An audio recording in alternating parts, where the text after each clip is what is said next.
Comienza Talk Baseball.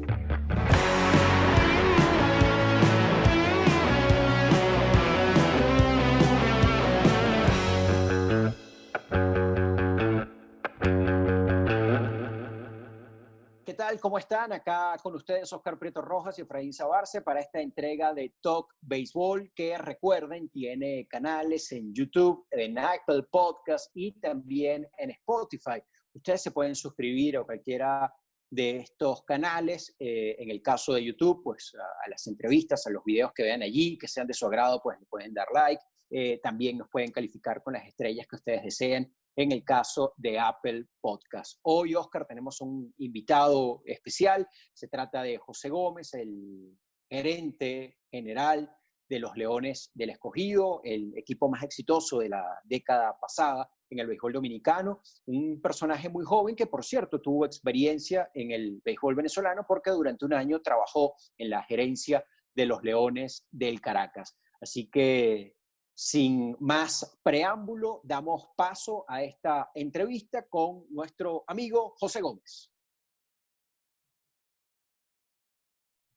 Como conversábamos antes de entrar en la entrevista, hoy hablamos con el gerente de los Leones del Escogido de la Liga Dominicana, señor José Gómez.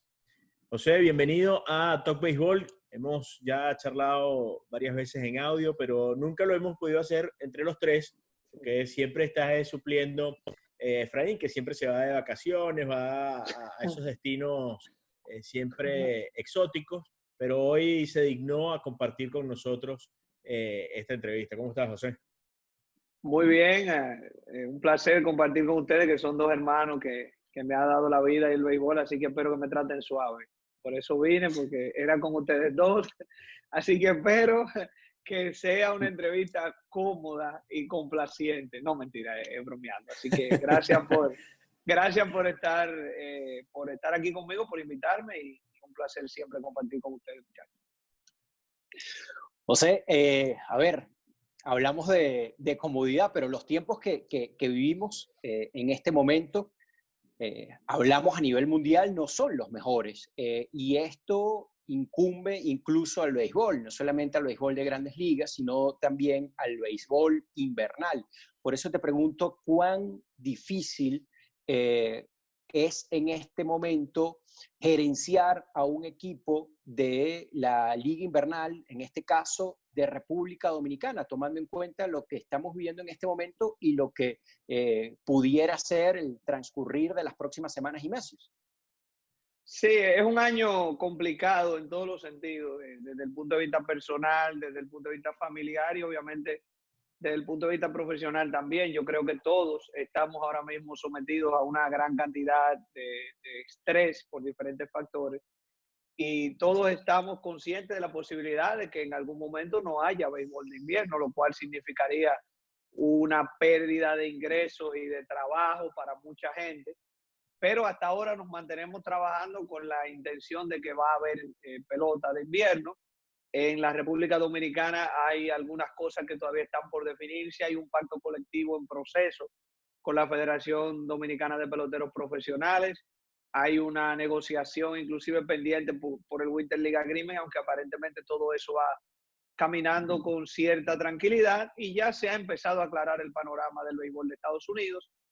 No va a haber liga menor, ya eso es oficial. Las grandes ligas van a jugar 60 juegos y eso quizás abre la posibilidad de un pool de jugadores interesante para jugar invierno.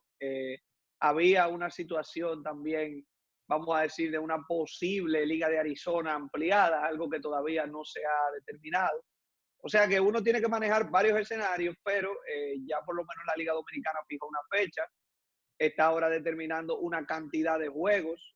Se habla de 40, entre 40 y 50. 50 ha sido el número que hemos manejado en los últimos años, o sea que como mucho bajaría a 40.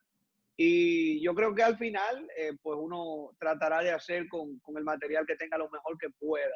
Sí ha sido una temporada muerta, bien viva en el béisbol dominicano, con muchos cambios, por diferentes razones. Hay equipos que están en diferentes momentos, que tienen diferentes necesidades, y hay apertura de parte de los gerentes a hacer cambios. Eso ha dinamizado la liga. pero ahora faltará ver la disponibilidad de esos jugadores y también el tema de cuál será la cuota finalmente de importados que vamos a poder utilizar. O sea que, como ves, hay una baraja bien abierta para muchas cosas, pero en sentido general yo creo que todos estamos trabajando como que se va a jugar y manteniéndonos activos en nuestra planificación como lo hemos hecho año por año. Sí, cuando vemos, y ya hablaremos un poco de los cambios, porque de hecho desde que llegaste a la gerencia como tal, como titular, porque ya tienes, ¿cuántos años tienes ya con el escogido? Porque vamos sacando ese año que pasaste en Venezuela, donde ya estabas con escogido, fuiste a Venezuela y volviste con escogido. Sí, desde el 2012, de la temporada, bueno, no, 2011, de la temporada 2011-2012, estoy con el escogido. Esa fue mi primera temporada, primero en el área de analítica y después ya eh, con la parte operativa. Yo creo que realmente nosotros hemos desempeñado prácticamente todas las funciones posibles dentro del organigrama del escogido hasta ya desde el año 2018, pues estar ahí como titular, cabeza de la oficina de operaciones de béisbol. Cuando tú ves la temporada, lo que termina sucediendo en Estados Unidos con la temporada de 60 juegos, ¿cómo, cómo piensas que pueda ser una temporada del escogido? O sea, pensando en los importados que puedes traer, en los jugadores con los que puedes contar, sabiendo que no hay ligas menores. Hoy, justamente martes 30 de junio, se cancelaron las ligas menores oficialmente, una crónica de una muerte anunciada. Eh, los jugadores con los que puedas contar este año, ¿cómo lo planteas, José? Mira, yo creo que los jugadores, vamos a decir, por debajo de AA, que no están en el pool ni siquiera, o sea, que están en su casa todo el verano, que no van a estar en ese pool de 60, que algunas veces han sido restringidos por cantidad de turnos, etcétera. Esos jugadores yo creo que ni siquiera va a haber que pedir permiso por ellos. Ellos van a estar todos disponibles. Inclusive, ya nosotros hemos recibido de parte de organizaciones con las que hemos hablado, no, lo que ustedes quieran este año, solamente encárguense de que los protocolos que MLB ponga a nivel de salud ustedes lo puedan cumplir, que es algo que verdaderamente nosotros vamos a tener que hacer para evitar contagios de COVID y este tipo de cosas. Pero ya el jugador AAA, 4A, que normalmente jugaba una parte de la temporada, yo creo que ese pelotero también podría jugar todo el año. Ya el pelotero Grandes Ligas, estelar, titular, yo creo que se va a mantener posiblemente alejado. Lo más probable es que esos muchachos no quieran arriesgarse a jugar pelota de invierno cuando vienen de un año corto y donde al año siguiente van a tener posiblemente que volver a jugar 162 juegos. Hay una parte de preparación física que tal vez ellos van a querer hacer, tomando en cuenta que este ha sido un año tan irregular. Con ese grupo yo no contaría, pero fuera de ese grupo, todos esos muchachos que uno ha elegido en los últimos sorteos de novatos, aquí en República Dominicana se hace un draft, uno elige a los muchachos cuando juegan clase A media por primera vez. Muchos de esos muchachos que todavía no han debutado aquí en la liga o que han jugado poco o han estado restringidos y que todavía no han llegado a Grandes Ligas, yo creo que ese es un grupo de peloteros con el que nosotros podemos contar posiblemente desde el inicio y tal vez todo el tiempo. Con respecto a los importados, yo creo que una gran parte de los veteranos de Liga Menor van a querer jugar invierno. Nosotros hemos estado en contacto con algunos de los muchachos que han venido en los años anteriores y creo que va a haber disponibilidad. También va a depender, como decía anteriormente, de cuál es la definición del cupo de importados. Nosotros hemos usado 10 jugadores importados aquí en los últimos años. Es posible que eso baje o se reduzca dependiendo de la situación económica.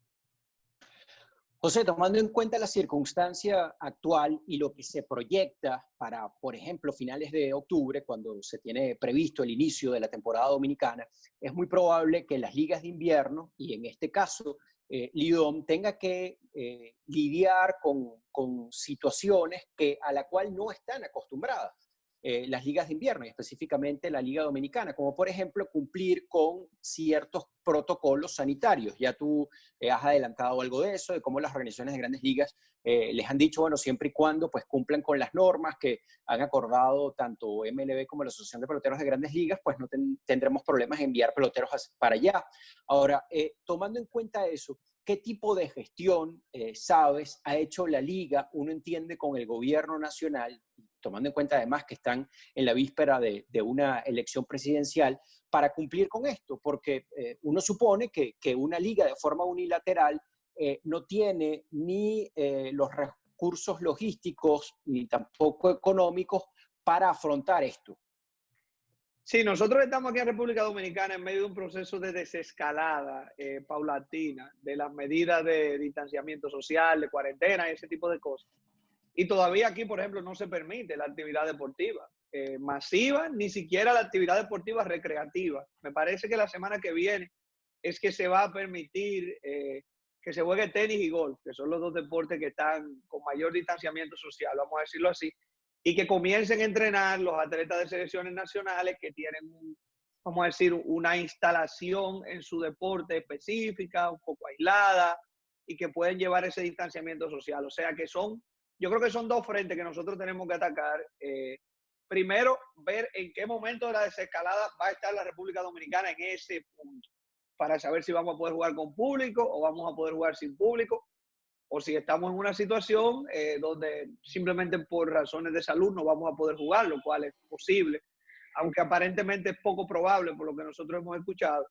Y está el protocolo de Grandes Ligas, que ya dependerá de la gestión privada de la liga con sus equipos. Quizás el gobierno dominicano puede ayudar con el tema de conseguir las pruebas para los jugadores, porque aquí eso está centralizado, una parte de eso, a través del Laboratorio Nacional.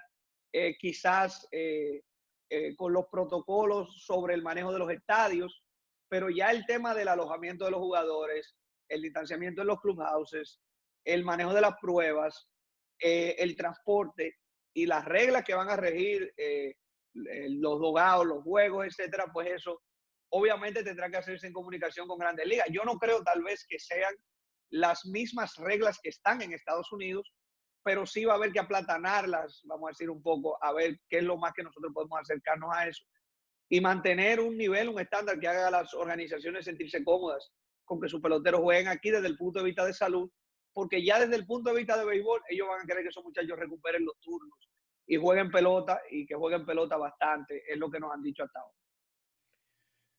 José, nosotros que te conocemos y sabemos cómo ha sido tu evolución, entendemos que tú eres uno de esos gerentes más cercanos a los peloteros. Hablabas de lo que es la negociación FENAVEPRO y Lidom. ¿Cómo ves tú ese problema hoy entre Liga y Asociación de Peloteros, que en Dominicana la asociación es bastante fuerte, a diferencia que en Venezuela, que es casi inexistente? Sí, a rasgos generales, porque yo soy parte de la comisión que está negociando ese acuerdo y no puedo hablar mucho, porque me nombraron, los gerentes generales me delegaron a mí y a Carlos José Lugo. Inteligentemente. Nos delegaron a nosotros dos. Bueno, una de dos, o nos creen o los mareamos entre Carlos José y yo. Carlos José es más pausado, pero maneja la palabra bien también, y viene de la prensa deportiva, gente así, pico de oro como ustedes, que es difícil decirle que no. Pero nosotros estamos ahí y ha sido un proceso de aprendizaje, yo creo que para todos. Darle forma a una agencia libre en el béisbol de invierno, yo creo que nosotros eventualmente vamos a poder escribir un libro sobre eso, porque el concepto de tiempo de servicio para nosotros fue una negociación bastante complicada. Gracias a Dios ese concepto de tiempo de servicio, por lo menos el concepto está acordado, ya nosotros sabemos cómo lo vamos a calcular. Ahora mismo estamos ya en el punto de que la Junta de Directores, que es el organismo superior de la Liga Dominicana, que la componen los 6 presidentes de equipos, más el presidente de la Liga, homologuen, vamos a decir, el acuerdo en principio que nosotros tenemos. Eso pasa por un filtro legal que ahora mismo se está ejecutando. Pero por lo menos de parte de la comisión, nosotros nos sentimos bien de que pudimos llegar a un acuerdo con FENAVEPRO, que creo que es bueno para ambas partes. Creo que es un acuerdo que le da a los peloteros derechos, obviamente les pone deberes también, porque hay que ser honesto. Un contrato en la liga invernal es un pedazo de papel, muchas veces. Entonces, ahora, si tú quieres ser agente libre, tú vas a tener que estar disponible para tu equipo una X cantidad de semanas, y cuando tú salgas de esa lista de disponibilidad que se va a realizar, pues entonces tú vas a salir de acumular tiempo de servicio. Y habrá una comunicación entre la federación y la liga y un sistema que se va a hacer online, donde se va a poder ver quién tiene qué cantidad de semanas, quién va a ser agente libre el año que viene, quién va a ser dentro de 2 años. También hemos establecido un sistema para restarle años a los jugadores cuando no se presenten a jugar en una temporada. Hay un sistema de jugador franquicia que se ha establecido también para los peloteros que están en grandes ligas y que tienen más de 2 años que no juegan. Hay una cantidad de peloteros de ese tipo que los equipos van a poder proteger y que no van a poder ser agentes libres aunque califiquen hasta que no regresen a la liga con su equipo. O sea que hay protecciones para los equipos para no convertir esto tampoco en una sobreoferta que tampoco le va a convenir a la Federación de Peloteros, porque cuando tú tengas 50 agentes libres en una liga de 6 equipos, lo más probable es que los equipos no puedan firmarlos a todos. O sea que vamos a tener un sistema que va a entrar en funcionamiento en 3 años, lo vamos a dejar planchado desde ahora y vamos a tratar de ver cómo dentro de esos próximos 3 años, pues nosotros vamos afinando para que cuando entre en vigencia, pues se pueda hacer. Pero un acuerdo de 5 años que le va a dar paz laboral a la liga, yo creo que es fundamental y que le va a dar los derechos a los peloteros que también ellos se merecen, preservando la integridad del negocio, que yo creo que al final es lo que nos interesa a todos. José, tomando en cuenta que tú eres parte interesada en esta discusión, tú representas a uno de los equipos de la liga, te pregunto, ¿cómo fue posible que los equipos, que la liga, pues haya aceptado sentarse a discutir con los peloteros sobre algo que en teoría a la parte que tú representas, pues no le conviene? Sí, al final, aquí en República Dominicana hay pactos colectivos con la federación que vencen en tiempos específicos.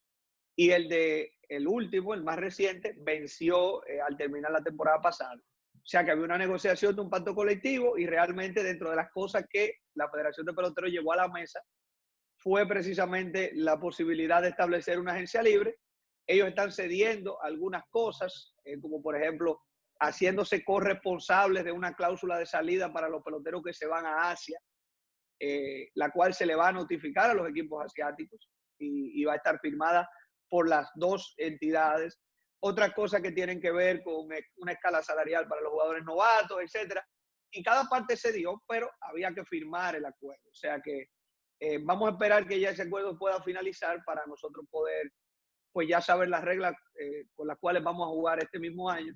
Pero creo que ya primero se hizo una comisión de los gerentes para estudiar la propuesta de ellos, después esa comisión delegó, esa comisión ha estado negociando, lo que se ha ido negociando, se ha ido conversando con el presidente de la liga y ya eso está en manos de los presidentes de los equipos, que son al fin y al cabo los jefes de nosotros y los que tendrán que tomar una decisión, pero se ha avanzado mucho, yo creo que estamos en un buen punto para que eso finalice con buen pie.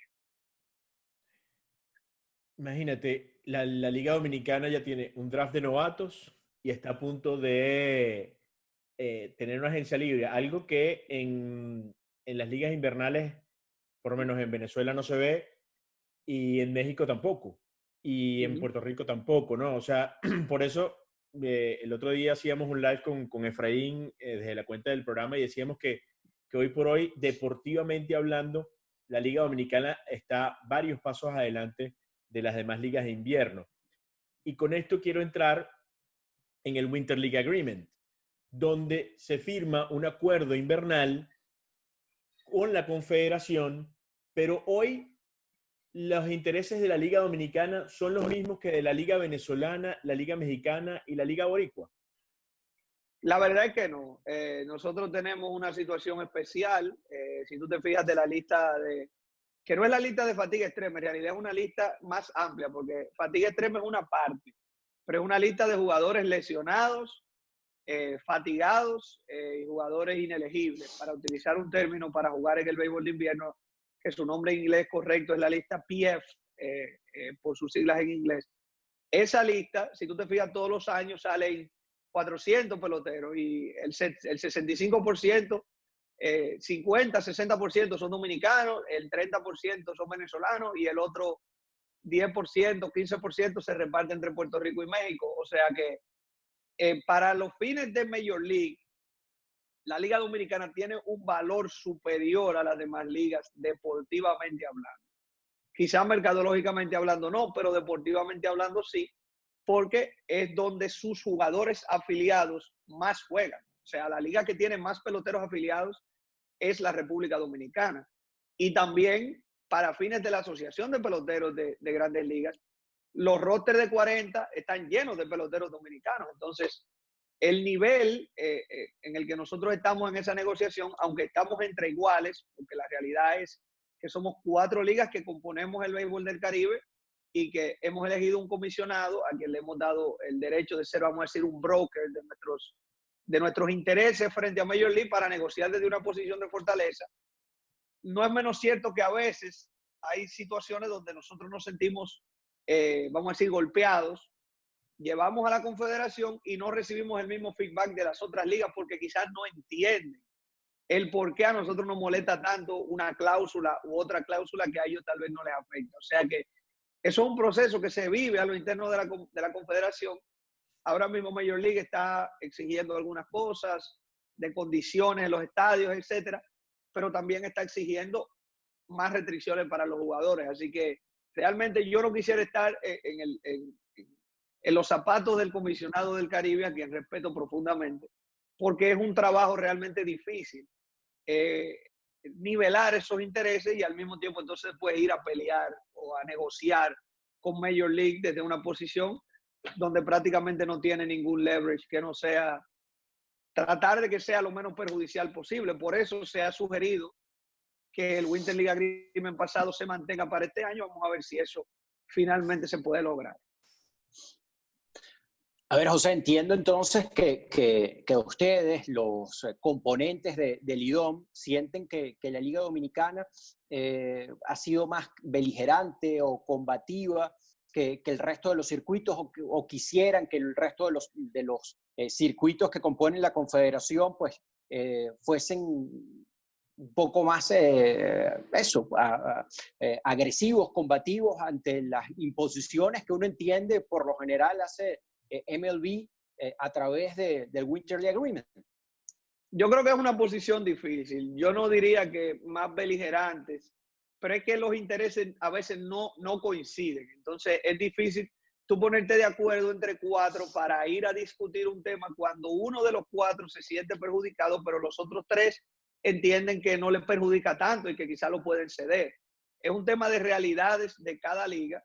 Y la verdad es que la realidad de la Liga Dominicana con respecto a su relación con MLB es distinta. Venezuela jugó el año pasado sin ningún pelotero afiliado y jugaron su torneo. O sea, no por gusto, obviamente, sino por imposición, pero el torneo se jugó. Yo no me imagino ahora mismo eso pasando en República Dominicana para los intereses de Major League tampoco, porque tampoco sería positivo para los intereses de Major League perder la oportunidad de darle tiempo de juego y de desarrollo a esos jugadores. Así que yo creo que hay que caminar a una relación tal vez distinta, pero realmente el poder de negociación que tienen las ligas del Caribe ante un emporio como Major League realmente es muy débil y más que nada uno lo que hace es que se desahoga y por lo menos habla del deber ser, pero entendiendo que es una situación realmente un poco complicada ante una entidad que triplica, cuatruplica, o sea, es 100 veces más grande que las entidades que uno está representando y eso hay que saber.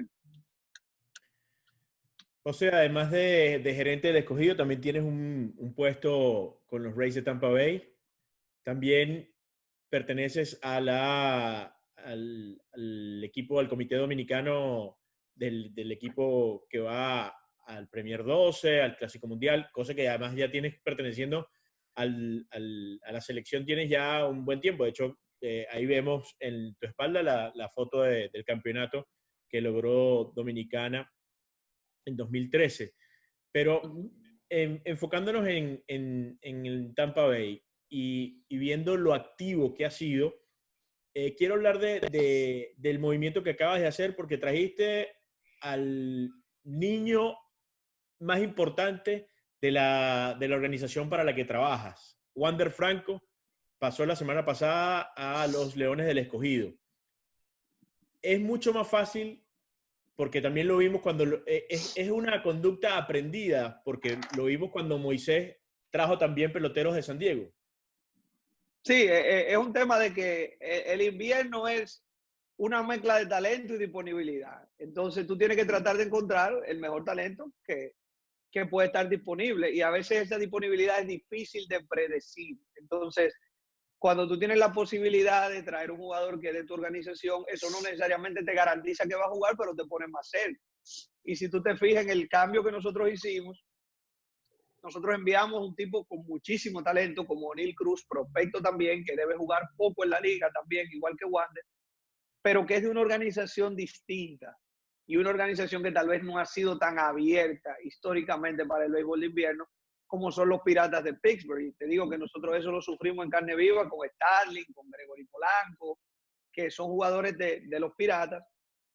Y ya nosotros tuvimos una experiencia un poco incómoda el año pasado con un tema de que O'Neal iba a jugar un mes, después hubo una semana, 2 semanas, lo pararon. Y como que la disponibilidad de él se veía que iba a estar limitada. Obviamente eso es un derecho de su equipo y ellos tienen todo el derecho de hacerlo. Pero eso nos abre la posibilidad de que, bueno, los Gigantes están interesados en él, entienden que pueden conseguirle el permiso, están interesados en otros jugadores porque es un cambio grande de 8 jugadores, 4 y 4.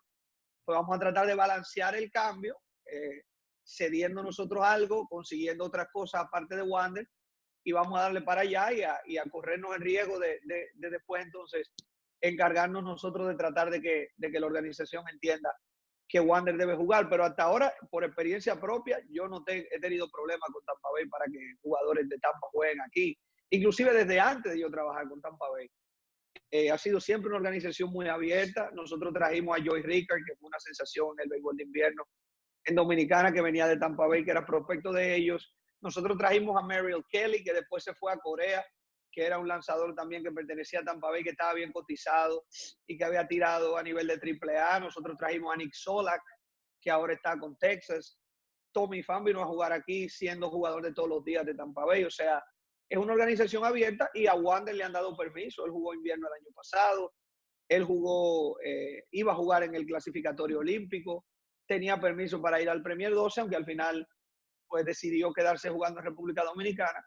Pero ellos le han abierto las puertas para que él juegue béisbol porque entiende que es un muchacho muy joven, con una capacidad muy por encima de su edad y que necesita estar alrededor de veteranos para probarse, para retarse. Y creo que eso es algo que puede y debe suceder en el invierno, sobre todo este año cuando se ha perdido tanto de pelota en Estados Unidos. Yo sé que, y nosotros sabemos en el equipo de operaciones del Escogido, que quizás él no va a ser un pelotero de la liga que va a jugar todos los años, pero si él te pone más cerca de ganar un campeonato este año, pues tú te la juegas, ves lo que el muchacho puede traer y si te lleva a la meta y después se convierte en un estelar de Grandes Ligas, pues ya tú buscarás a alguien que lo sustituya, porque tampoco tú tienes certeza de la disponibilidad de los otros jugadores que tienen quizás un poquito menos de nivel que él. Entonces, estaba la oportunidad de jugárnosla con un cambio grande y así no lo hicimos y nos sentimos cómodos con el retorno que obtuvimos, a pesar de que dimos mucho y dimos jugadores de la liga y dimos también un prospecto como O'Neal. Wander Franco es el principal prospecto de las Grandes Ligas en este momento. Es prácticamente unánime ese concepto, esa calificación. En República Dominicana, por supuesto, saben de quién se trata, muy probablemente también mucha gente en Estados Unidos, pero tal vez en Venezuela no. Y quién mejor que José Gómez, tomando en cuenta que lo ha visto jugar y que además trabaja para la organización a la cual pertenece este muchacho, para que lo describa. Sí, Wander es un pelotero con posibilidades de 5 herramientas. Yo creo que tiene una habilidad para controlar la zona de strike que es muy superior a los muchachos de su edad. Nosotros siempre hemos dicho que Wander debe ser quizá el muchacho más avanzado como bateador que nosotros hemos visto a los 13, 14, 15, 16 años. O sea, él empezó a destacarse desde muy jovencito y desde que fue firmado lo que ha hecho es seguir bateando. Tiene la capacidad de mantenerse en el campo corto, corre bastante bien, puede sacar la pelota a las 2 manos. Y tiene una disciplina en el plato que si tú te fijas jugando en ligas donde el promedio de edad es muy superior a él, él tiene muchas más bases por bolas que ponches en su carrera de liga menor, lo cual habla de una disciplina del plato extraordinaria, además de los números que ha puesto ofensivamente, inclusive con poder. Un muchacho de 19 años sacando la pelota en clase A media y en clase A fuerte, cuando tenía 18 no es algo normal. Así que obviamente los desarrollos son diferentes. Nosotros estamos acostumbrados ahora mismo a ver a los Vladdy Jr., a ver a los Juan Soto, a los Fernando Tatis Jr., que a los 20 años están en Grandes Ligas dando palos. Quizás la maduración de él lleve otro proceso, no lo sabemos. Hay que ver qué efecto va a tener este año sin poder jugar béisbol competitivo de ligas menores. Pero creo que todos en la organización estamos conscientes de que tenemos en nuestras manos un talento especial y que ahora el trabajo es pues tratar de desarrollarlo lo más que se pueda. Cuando hablas de Wander Franco, Wander también fue escogido obviamente en el draft de novato. Quiero que le expliques un poco a la gente en Venezuela y a la gente en República Dominicana cómo preparan ese draft de novatos, porque es algo que creo que en Venezuela sería interesante lograr, porque se logró en Dominicana es buscando nivelar un poco y evitar que los equipos con más dinero firmaran muchísimos más peloteros, ¿no? Sí, eso es un ahorro, lo primero, para los equipos, porque no tienen que pagar bonos de firma. Porque el jugador que firma simplemente es asignado, el jugador que es elegido simplemente es asignado y va a cobrar cuando se reporte. Además, también tú no tienes que mantener en la reserva peloteros durante mucho tiempo sin poderte ayudar, porque hay muchos jugadores que elegidos de clase A media ya pueden ayudar en la liga. Hay muchos que no, pero hay un grupo que sí, que lo hace. Nosotros, por ejemplo, Eric González, Jorge Polanco, elegidos de una vez, el mismo año eran short y segundas regulares. El año pasado Otto López, un prospecto de los Azulejos de Toronto, fue titular. Vladimir Guerrero Jr. fue titular de una vez. Rafael Devers fue titular de una vez. O sea que eso se da. Hay jugadores que pueden ayudar de una vez, impactar de una vez.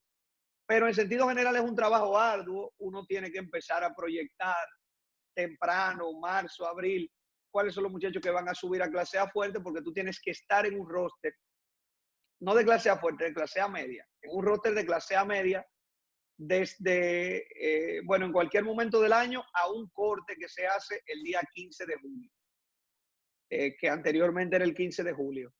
Cuando ese corte se hace, ya la lista queda oficializada y después entonces tú tienes que pasar por el proceso de rankear esos jugadores. A veces la lista tiene 160, 170 jugadores y tú tienes 12 rondas donde puedes elegir.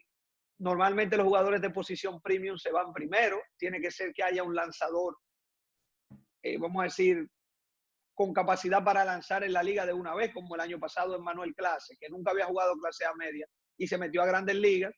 Y ese muchacho fue drafteado en tercera ronda y lanzó de una vez con las Estrellas Orientales. O sea que hay diferentes estrategias. A veces tú tienes una necesidad de que necesitas un tipo para que te ayude de una vez y tú lo eliges, pero normalmente tú te vas a buscar talento y hay cosas que influyen, la organización para la que juega, qué tanto el equipo de operaciones que tú tienes. Por ejemplo, nosotros tenemos scouts de diferentes organizaciones que trabajan con nosotros y que nos ayudan en ese draft, qué tanto esas organizaciones tienen historial dando permisos, qué tan cotizado está el jugador.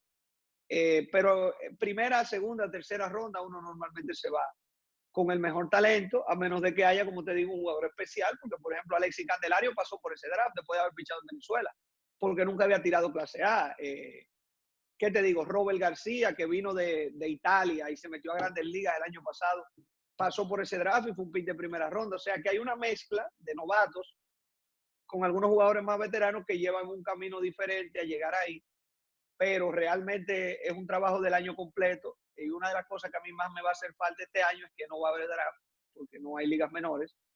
Y eso de verdad es un vacío, porque es una manera de tú agregar talento a la organización que vamos a tener que cubrir de otras maneras. La Liga Dominicana pasó de los años 90 a ser dominada prácticamente por los Tigres del Licey y las Águilas Ibaeñas. Los Azucareros del Este ganaron un torneo, los Leones del Escogido otro, pero el resto de los campeonatos en esa década lo ganaron estos dos equipos. A esto que hemos visto durante los últimos 7 años, durante las últimas 7 ediciones del Lidom, ha ganado siempre un equipo distinto. ¿Cuánto tiene que ver esto que hemos visto durante la década recién finalizada con este draft? Sí, yo creo que van de la mano y va de la mano también, lamentablemente, con la imposibilidad de tú proyectar equipos en el tiempo por la variabilidad de los rosters, el hecho de que también nosotros somos la liga más golpeada por el mercado asiático. Los equipos asiáticos firman muchos peloteros, entonces tú tienes el pool de peloteros de grandes ligas que no te juegan. Entonces tú tratas de buscar ese pelotero 4A, pero a veces tú tienes ese pelotero 4A como clave en tu equipo y durante la temporada viene un equipo asiático, te lo firma y el jugador se va. A veces la diferencia, nosotros estamos tan cerca aquí, un equipo de otro a nivel competitivo, que a veces la diferencia es quién le firman un pelotero para Japón y a quién no. Y el que no se lo firman, ese gana. O sea, es un asunto de milímetros. Si tú te fijas, mira, por ejemplo, nosotros, que hemos sido quizás el equipo más consistente en la última década, nosotros tenemos 4 campeonatos entre el 2009, 2010 y la fecha. El único equipo que ha ganado más de uno en ese tiempo es el Licey, que ha ganado 2 veces.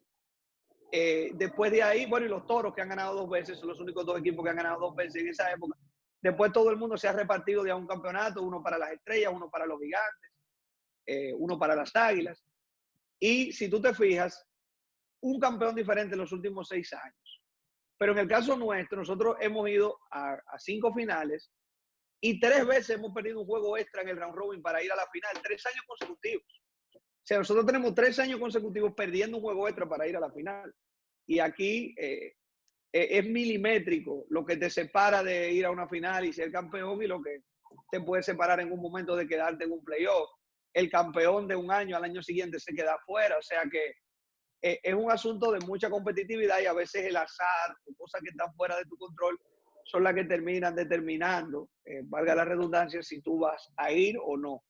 Pero realmente hay que hacer el trabajo, hay que buscar los jugadores, hay que firmar los refuerzos, hay que trabajar muy duro para tú estar en esa posición, pero ya la variabilidad y la competitividad es tanta porque todo el mundo tiene tanto nivel en sus oficinas de operaciones y en su reserva nativa y con la contratación de importados que realmente cualquier cosa puede pasar, pero todo eso inicia precisamente por ese sorteo que se estableció en la temporada del 2001.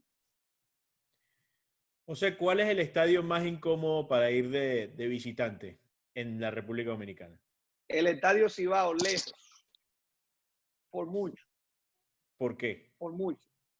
Es realmente inhóspito el estadio. O sea, te tiran un águila en el center field cada vez que dan un hit.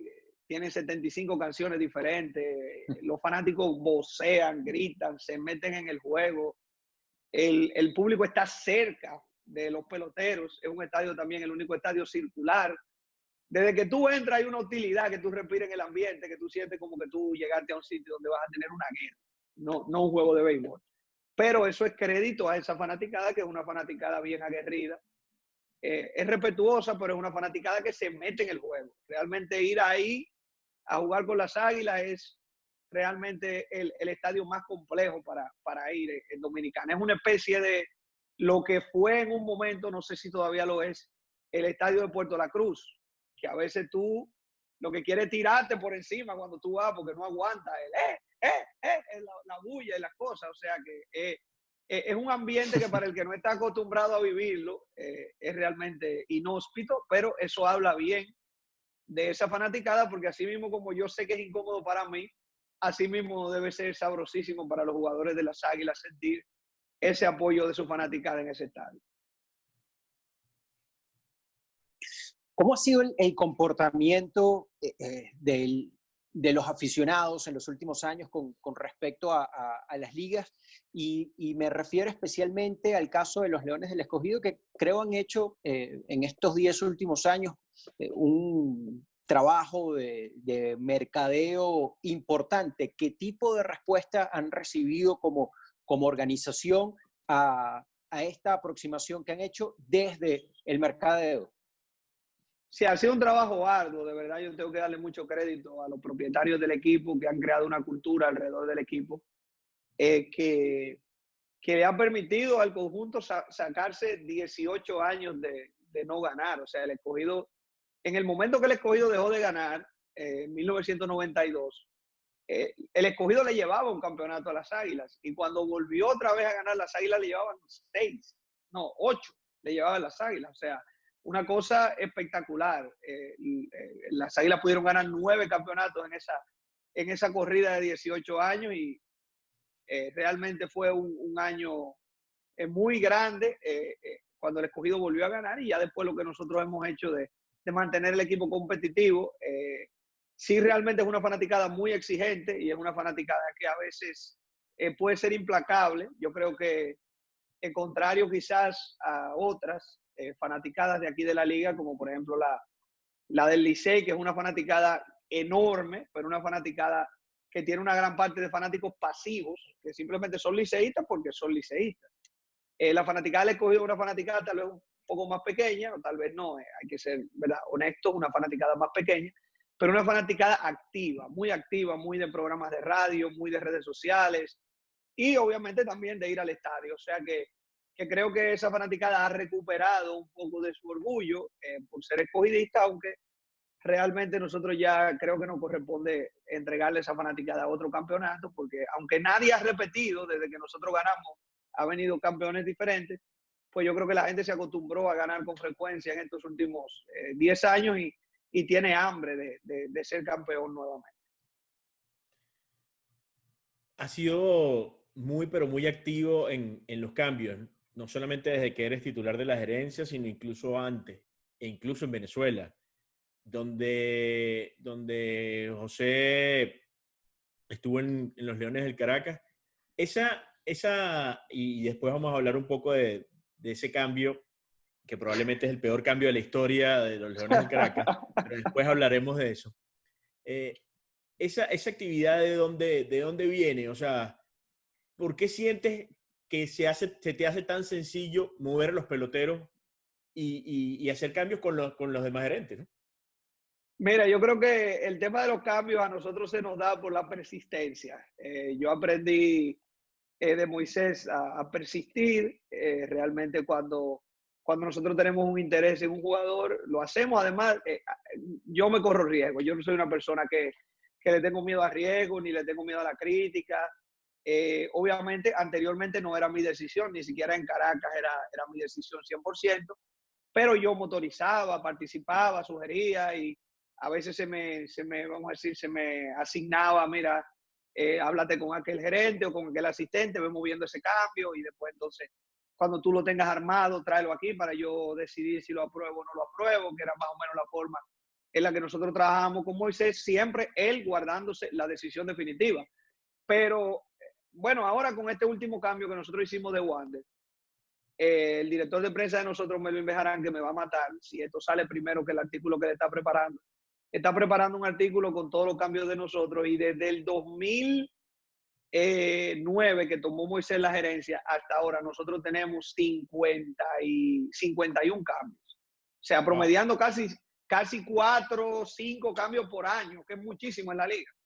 Nosotros hemos participado en el 70% de los cambios de la liga entera. O sea que es un asunto realmente de que yo me pongo a ver ese árbol genealógico. Por ejemplo, yo agarré el otro día el draft del 2014 y ahí de los jugadores habían como 10 jugadores que o fueron elegidos por otro equipo y nosotros lo cambiamos, fueron elegidos por nosotros y se cambiaron a otro equipo. Y ha habido cambios muy buenos y ha habido cambios donde el cálculo ha fallado exponencialmente, pero si tú tiras el balance, que es algo que nosotros también hicimos, pues el total de los cambios ha sido positivo. Realmente uno tiene que ser humilde, entender que uno no lo va a poder ganar todos y también entender que los malos probablemente te van a definir más que los buenos. O sea, tú tienes que entender que los cambios malos son los que tal vez van a definir tu legado, pero no por eso tú te puedes frenar. Porque, por ejemplo, en el caso de nosotros, que tenemos 3 años corridos quedándonos en un juego extra para pasar, nosotros estamos buscando cuál va a ser ese jugador que puede inclinar la balanza para nosotros cruzar. Entonces, a veces ese jugador está en otro equipo y se da la oportunidad de uno traerlo, pues uno hace el esfuerzo y lo trae y ya después entonces los resultados en el terreno van a hablar. Pero cada cambio tiene un proceso, tiene un pensamiento detrás y obviamente tiene un resultado que al final es el que lo define y que muchas veces no depende necesariamente de ese proceso. José, hablabas de Moisés, Moisés Alou. Moisés llega a la gerencia de los Leones del Escogido para la temporada 2009-2010 y justo en esa campaña se rompe la cadena de temporadas sin poder obtener el campeonato, más de 15 campañas sin que los Leones del Escogido, uno de los equipos tradicionales más ganadores en la historia del Lidón, pues levantaran el trofeo de campeón. Tú llegaste un poco después, pero conoces bien la historia. ¿Qué fue lo que hizo posible que un equipo que tuvo casi 20 años sin ser campeón, de pronto ganara 4 torneos en un periodo de 7 juegos, de 7 campeonatos, incluyendo incluso, y valga la redundancia, títulos de la Serie del Caribe? Sí, inclusive en esa época el Escogido fue a 4 finales en 5 años y estuvo a punto de ganar 3 corridos, que ha sido lo más que ha ganado un equipo aquí en la liga. Y yo estuve presente en 3 de esos 4 campeonatos. Realmente cada campeonato de esos tiene una historia distinta y tiene un momento distinto vamos a decir, de la estructuración del equipo. Realmente lo que cambió en el Escogido en el 2010 es el tema de la cultura organizacional. Tener un gerente general que los accionistas, el presidente, la organización respeta, no se inmiscuye en sus decisiones, le deja a él la parte de béisbol y se encarga de otras áreas, aunque siempre en comunicación con él, pues yo creo que fue fundamental. Y obviamente la disciplina que Moisés impuso, que ya eso se quedó en el Escogido.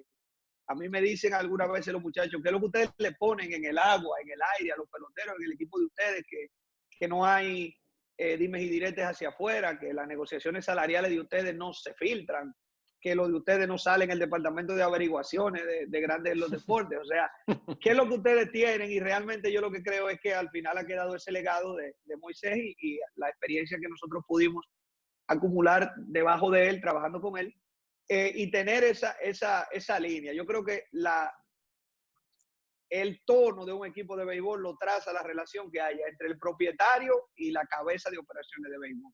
Si esa es una relación de desconfianza o una relación de irrespeto o una relación de falta de delimitación, vamos a decirlo así, entre la función de uno y la función de otro, eso se filtra al equipo, porque es que inmediatamente un dueño desautoriza a un gerente, el gerente pierde la autoridad con respecto a los jugadores. Y eso es algo que allá en el Escogido no pasó con Moisés, gracias a Dios no ha pasado conmigo. Y el día que pase conmigo yo me voy a sentir como que he defraudado la confianza que recibí, porque la verdad es que una de las cosas que yo tengo en más alta estima es el hecho de que por lo menos la disciplina, el respeto, las cosas que nosotros podemos controlar en el proceso no se van a perder. Y creo que la competitividad de nosotros en los últimos 2 años, fuera de algunas cosas que han sucedido, que pudimos haber hecho mejor en el terreno y cosas inclusive fuera de nuestro control, pues ha sido lo suficientemente buena como para nosotros mantener por lo menos esa parte del legado de un gigante como lo es Moisés. Básicamente, un dueño que deje trabajar, ¿no? Bueno, sí, sí. Aquí en Dominicana hay un merengue que dice así, que lo dejen trabajar. El merengue de Desiderio Arias. Los dominicanos que lo escuchan van a saber que Desiderio Arias lo único que quería era que lo dejaran trabajar. Yo creo que eso es lo que todos los gerentes quieren, que lo dejen trabajar y que al final uno tiene que comunicar, obviamente, y hay cosas como los presupuestos, la parte financiera del equipo que tiene que hacerse en línea con los accionistas, en línea con los dueños. Pero ya las decisiones de pelota, yo creo que al final el dueño lo que tiene que hacer es evaluar el trabajo del gerente en un momento determinado, y si entiende que es un trabajo que debe mejorar, pues llamarlo a capítulo en un momento determinado o sustituirlo y buscar una persona de su confianza. Pero tiene que haber ahí una persona de la confianza de los propietarios, porque si no el asunto no camina como debería. Esa es la verdad. Hay una idea, José, y tú has hablado del plan. Hay una idea que tiene la gente que capaz no conoce o no le gusta leer o está simplemente con una idea en contra de la analítica o de la sabermetría, que el gerente sabermétrico va y le entrega un line-up al manager y le dice, mira, en el segundo inning vas a hacer esto, en el tercer inning vas a hacer esto, viene y vas a poner a pichar a este. Yo quisiera que educaras un poco a la gente en que esto no es ni cerca de la realidad. No, por lo menos yo no te puedo decir cómo trabajan otros gerentes, pero yo, allá en el Escogido hay una regla de oro, que el line-up es del dirigente y punto. O sea, yo no me meto en el line-up. Yo no le digo al manager, tú tienes que poner este a jugar tercera, tú tienes que poner este de primero, tú tienes que poner este en el left field. El día que yo haga eso, bueno, me pongo yo la gorra, el uniforme y voy yo a dirigir, porque ya ahí yo no voy a poder cuestionar luego lo que ese dirigente haga o evaluar lo que ese dirigente haga de una forma objetiva, porque yo estoy participando en la toma de decisiones. Eso no quiere decir que en un momento determinado yo no pueda conversar con el dirigente sobre el line-up, que él no me pueda preguntar mi opinión. Que quizás si es un gerente autoritario, tal vez no lo puede hacer porque el dirigente entiende que ese que le diga es el que tiene que poner. Y a mí hay managers que me han dicho, mira, yo no estoy de acuerdo con eso. Yo creo que fulano es el que tiene que jugar y yo simplemente le respeto esa posición. Ahora, de ahí a que el manager se gobierna solo y él llega al play a la hora que él quiera y él dirige como él quiera, hay un espacio. O sea, el dirigente recibe una cantidad de información, el dirigente está presente en el proceso de elaboración del equipo y el dirigente tiene que saber y tiene que entender las prioridades estratégicas del equipo. Si tú tienes un prospecto que te lo dieron, y estoy hablando del béisbol de invierno, que te lo dieron por un mes y tú te comprometiste como gerente con una organización que ese tipo va a jugar, no puede ser que el tipo se va a ir de 4-0 el primer día y el segundo día no va a estar en el line-up. O sea, eso un dirigente con sentido común lo entiende. Tú no tienes que imponérselo. Eso es algo que el dirigente lo ve.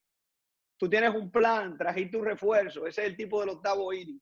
Le dieron 3 hits el primer día que tiró. Ya al próximo día tú no puedes venir a salirte del plan y a poner otro a tirar el octavo.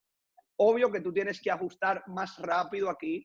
Y si eso pasa 2 veces, probablemente yo como gerente soy el primero que le voy a decir, mira, yo traje a este tipo para que hiciera el trabajo, pero si él no lo está haciendo, hay que poner otro. O sea, es una negociación y es una conversación, no es una imposición. Y te digo, este es el día que yo tengo 2 años como gerente, más 8 en experiencia en operaciones de béisbol, y no sé si es porque los equipos donde yo he trabajado no ha sucedido eso. Yo nunca he visto un line-up escrito por un gerente que baje a la oficina del manager, ni que esté escrito por una persona de analítica. Y mira que nosotros tenemos 3, 4 personas que trabajan la analítica en el Escogido y que le pasan reportes al dirigente y que yo le digo, mira, yo quiero que hoy tú le pases al manager cómo estamos bateando nosotros como en posición anotadora, o que tú le pases hoy cómo han estado tirando los lanzadores dependiendo de si entran con gente en base o entran sin gente en base, como lo han hecho en Estados Unidos.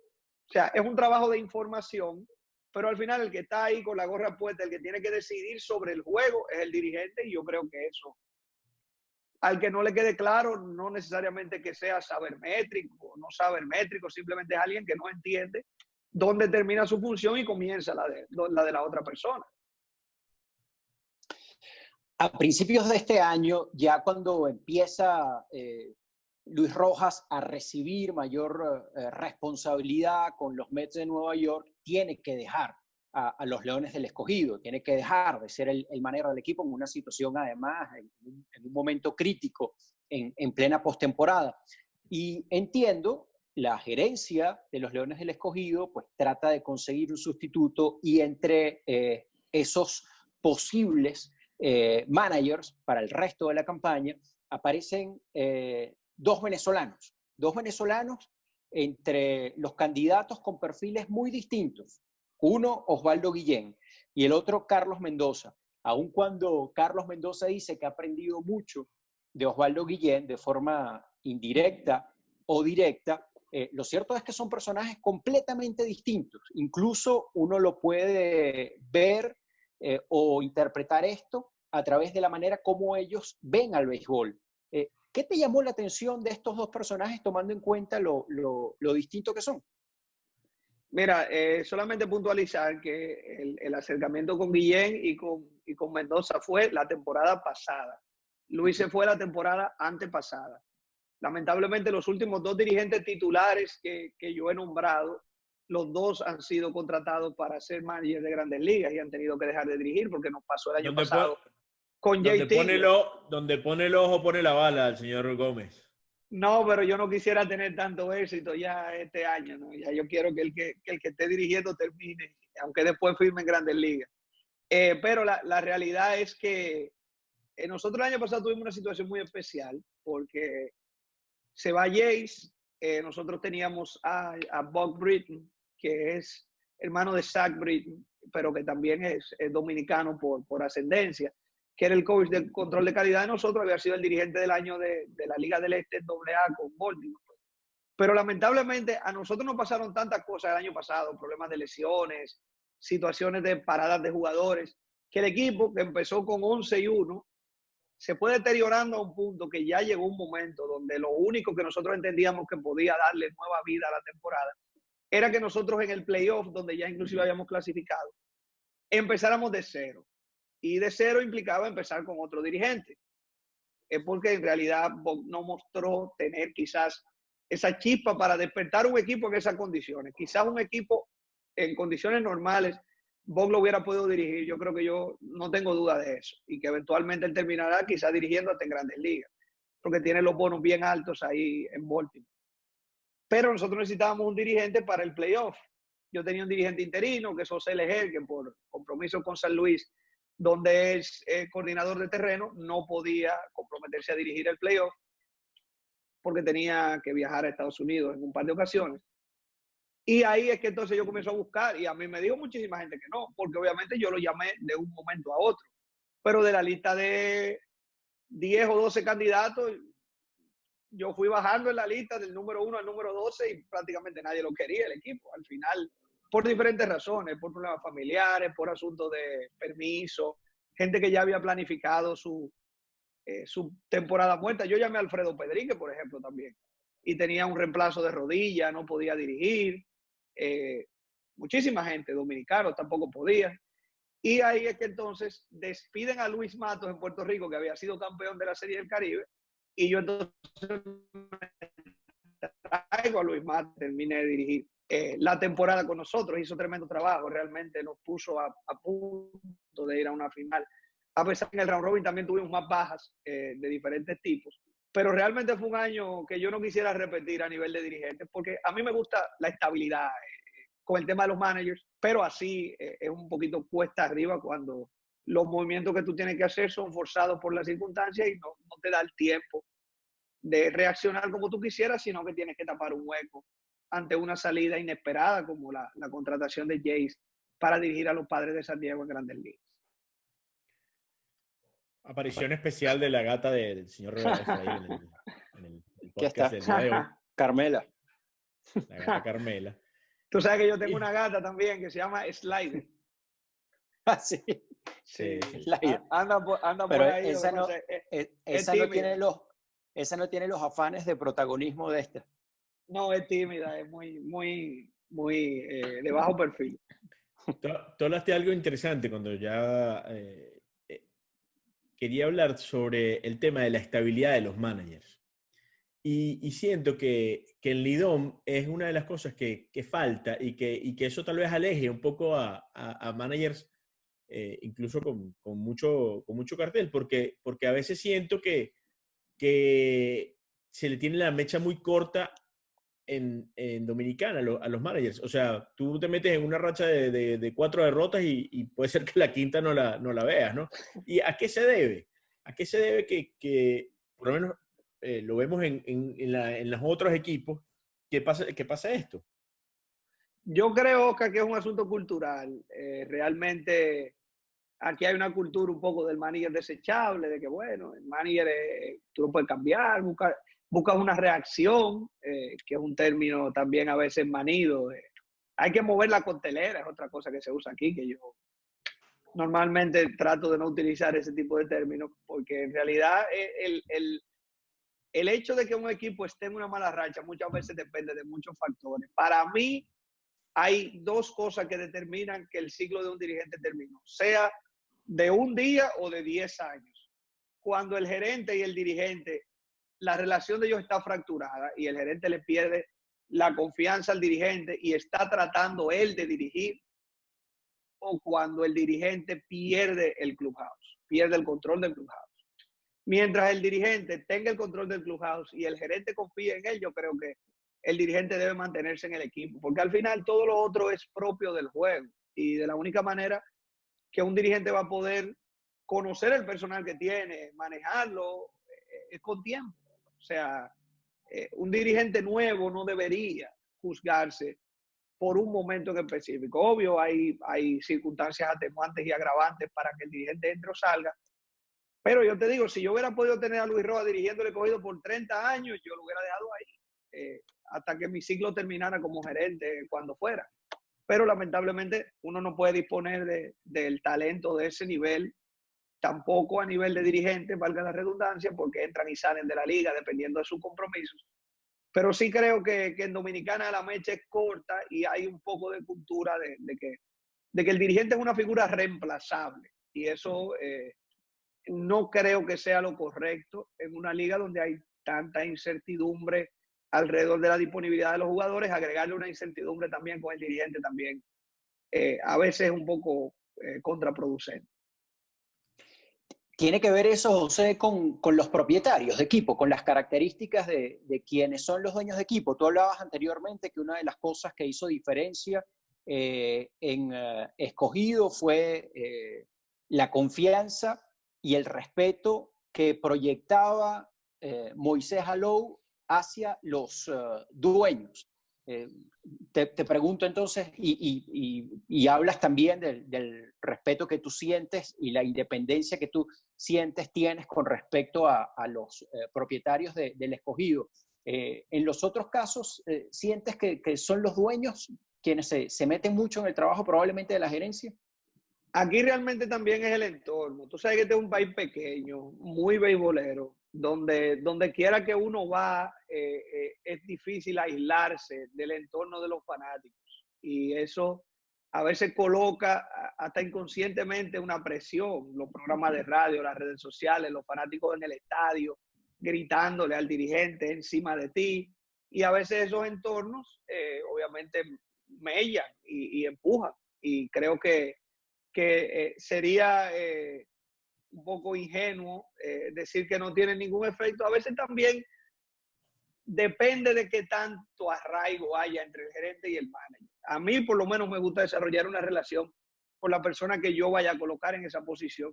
Cuestión de que en el momento que yo vaya a tomar una decisión para sustituirlo, es porque yo estoy seguro de que una de las dos condiciones que yo te di anteriormente ya se dieron.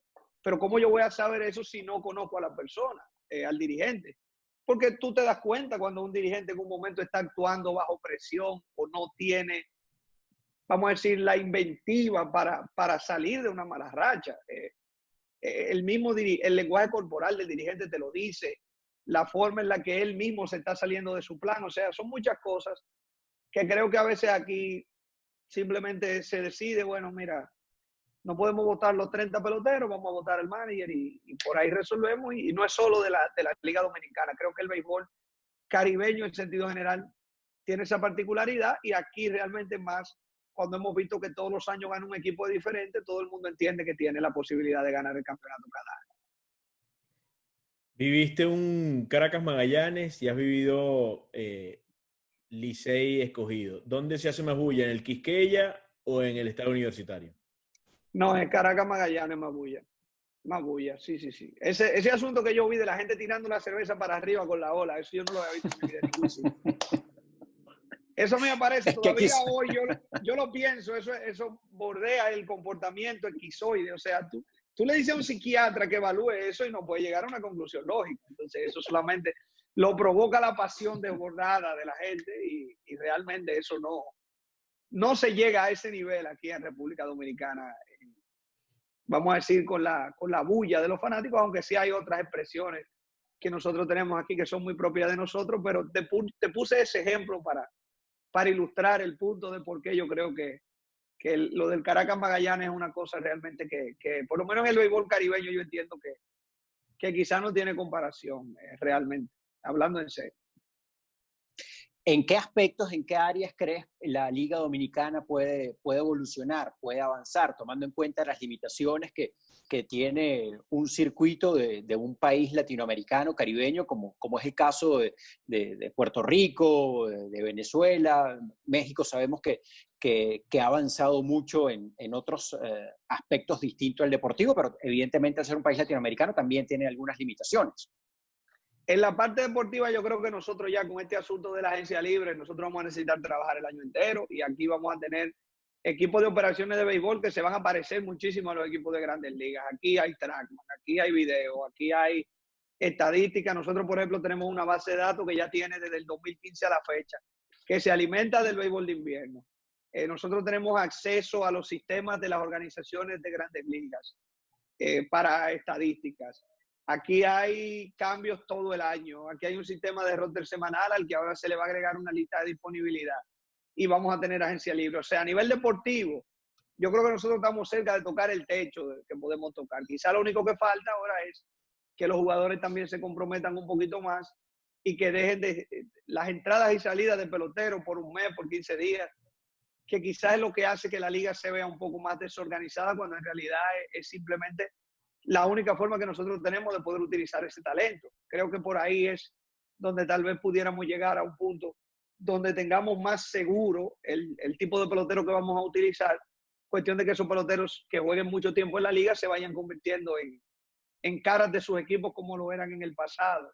Creo que también hay una oportunidad importante en temas de mercadeo, exportar este producto a Estados Unidos. Yo creo que lo que están haciendo ahora las ligas asiáticas es algo que nosotros tal vez pudiéramos buscar, llevar el béisbol dominicano más fuerte al mercado norteamericano y a partir de ahí, pues entonces explorar esos asuntos. Pero a nivel deportivo, yo creo que tomando en cuenta la realidad de la República Dominicana como país, me parece que nosotros estamos cerca de llegar quizá a un techo que ya lo que tenemos que tratar es que se mantenga para no bajar el nivel que hemos conseguido. Mira, aquí podríamos estar por lo menos 2, 3 horas si nos quedamos hablando y de verdad, o sea, dejamos temas sin tocar, dejamos el tema de la selección, que creo que es un tema importantísimo donde no lo hemos tocado, del paso de José por Caracas. O sea, hay muchos temas y por eso yo, cuando hablamos con José, se puede alargar a pesar de todas las obligaciones que tiene, no solamente porque tiene más puestos que un autobús, como diría mi papá. Pero aquí podríamos estar un buen rato, pero no quiero dejarte ir sin que me digas cuál es el mejor merengue dominicano. Tú dices como el mejor merengue escrito, o sea, Claro. o tocado. Mira, si vamos a hablar de merengue inédito, porque tú sabes que el merengue tiene muchas adaptaciones. Hay muchos merengues como, por ejemplo, La Quiero a Morir o Si Algún Día la Ves de Sergio Vargas, que son merengues adaptados de otro género. El mejor merengue inédito tiene que ser o Amor de Conuco, de Juan Luis Guerra, o quizás El Guardia del Arsenal, que es un merengue más local, quizás se ha oído poco fuera de República Dominicana, que fue escrito por Luis Díaz, que es tal vez el compositor popular dominicano más influyente. Inclusive Juan Luis tiene mucha influencia de él, de Luis Díaz, que es previo a Juan Luis. Y obviamente, si vamos a hablar de trascendencia, hay que mencionar al compadre Pedro Juan, que es el primer merengue internacionalizado. O sea que ahí tienes un poquito de cada cosa. Y si vamos a hablar de merengue romántico, hay un merengue de Ramón Orlando que se llama Te Quiero, que lo grabó la orquesta de Cuco Baloy, que aquí en Dominicana suena en toda la boda, que hay que meterlo ahí en esa lista también. O sea que ahí te di 4. Yo le hago esa pregunta, José. El mejor intérprete. Si no dice Juan Luis Guerra, no, porque Juan Luis no es el mejor intérprete. Juan Luis no es el mejor intérprete.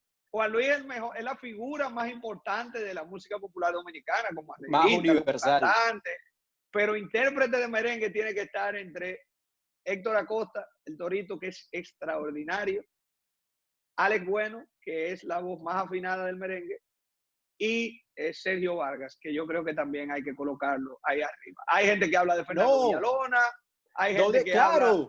Hay gente ¿Dónde está el Mayimbe? Lo que pasa es que Fernandito tiene un tono de voz que es comercial, pero no alcanza los registros de esos otros muchachos que yo te mencioné. Lo que pasa es que Fernandito como figura, carisma, tú sabes, hay que guardarle su lugar, pero yo creo que esos tres son los tres que yo colocaría quizás en un lugar más alto. Y uno de los cantantes de Wilfrido Vargas, Sandy Reyes, que también es espectacular, es uno de los mejores también de todos los tiempos.